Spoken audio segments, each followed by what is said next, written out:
Incredibly pleased with your performance tonight. How did it feel out there?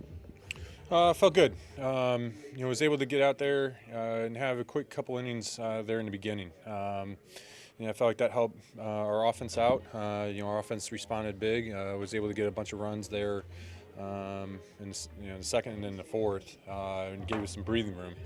And when I get some breathing room, then it allows me to be more aggressive and really attack their hitters and keep filling it up.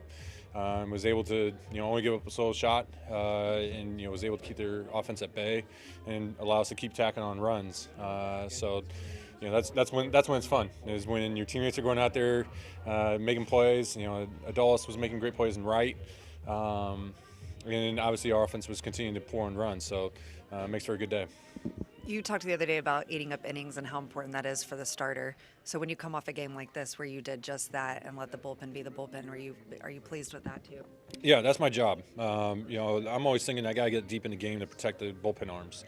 And that's where working with Garv, another game where we're kind of getting on the same page of, hey, this is what we like to do in these situations with these type of hitters. When you get this result, this is when you want to throw the next pitch.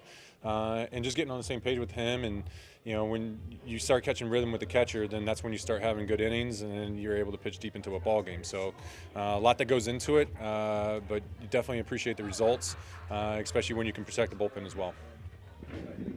So your conversation with Ayasanya after this looked animated. Yeah, I'm just on the other side, so it's always going to seem like it's hotter than it probably actually is. We weren't really I wasn't necessarily yelling at him. I was just, confused on what he said because, it was a snap play at the end of the seventh, the top of the seventh. I'm on delay. I'm watching the game up here actually, and I'm going down there, and all of a sudden I hear the seventh inning stretch. I'm out there warming up as fast as I can. Hedges told me hey, they're going to give you time. And then, then Dan was like, you didn't have time, you only get one more. And so he told me I had one more pitch, and so I threw the pitch down. I didn't think we were going to be, abiding by the clock. And then all of a sudden we are abiding by the clock. And so that's what's frustrating about this is that, the umpire tells you have one pitch left, and then all of a sudden now you're at fault. So what was I supposed to do? Not throw the pitch to be able to not get the ball? It just goes back to this is a health and safety thing. Pitchers should be allowed to get their normal 8 warm-up pitches regardless of the situation, especially when something like that happens, where the catcher's coming out late. A freak play kind of happens like that. But that's just the reality of it, and that's what's frustrating about the punishment of a pitch clock that's instantaneously a ball when everybody's playing by the rules. And then put down, the umpire tells you something, and that's not right. So, what should I have done? So this is an incredibly stupid follow-up, but That's fine. Clearly, that's sitting with you all inning, but you go out there and you execute all innings. So how do you compartmentalize that for that segment of time that I cannot let this situation piss me off too much?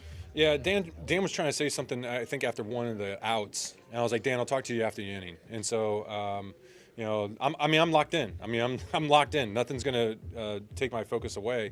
Knew I needed to get through the inning, and then once I was able to get through the inning, I knew, the third out happened. And that's when I wanted to go talk to Dan to have him explain, his vantage point. And I was explaining my vantage point. So, just another pitch clock thing that just doesn't make sense. Hey, last thing on that is, our exposure to you so far has been very limited. But, how long does it take for your game day, your legendary game day intensity to kind of wane? What do you mean? You're very intense on game day. Okay. Does that last? Does that linger past the game? Does it? No. The moment I shake the manager's hand, I'm out of the game. Light switch is off. Okay. Yeah, the light switch comes off as soon as I'm out of the game. It's really it's really easy to turn off the lights. It's really hard to turn back on. So that's why I just stay on the whole time. I'm locked in, and then once I'm done, I turn it off, and then I'm back to being normal. So laughing and joking around with the guys again. So it makes it easy.